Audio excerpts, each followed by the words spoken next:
J'entends qu'un bruit sourd, tout le temps. J'ai du mal à entendre. J'ai du mal à parler. Parce que parler, ça demande trop d'énergie. Je sens que ça demande trop d'énergie. Il y a certaines parties de mon corps qui commencent à plus fonctionner. Ouais, je me souviendrai toujours de m'être levée un jour et de m'être urinée dessus. C'est tellement... C'est dur parce que je m'en rappelle encore, comme si c'était hier, cette sensation.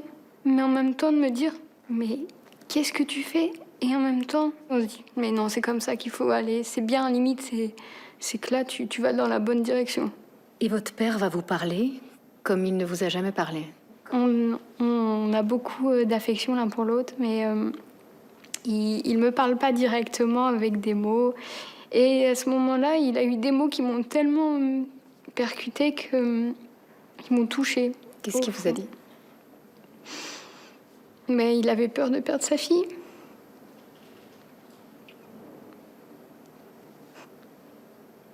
Et le fait de le voir avoir peur de vous perdre, ça vous a fait réagir? Ouais.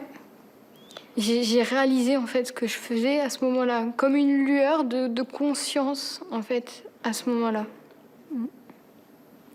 C'est l'amour de votre père qui vous a donné cette lueur de conscience.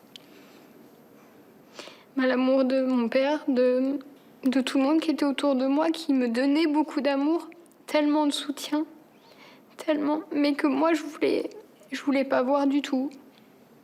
Comment êtes-vous sorti de cette situation? J'ai compris que les clés, elles étaient en moi, en fin de compte. Et c'est ça qui est un peu... qui est beau et qui est dur à la fois de se dire la clé de tout ce malheur, elle est intérieure et qu'il n'y a que nous qui pouvons faire en sorte de se libérer de ça. Et votre corps commence à vous lâcher? Oui,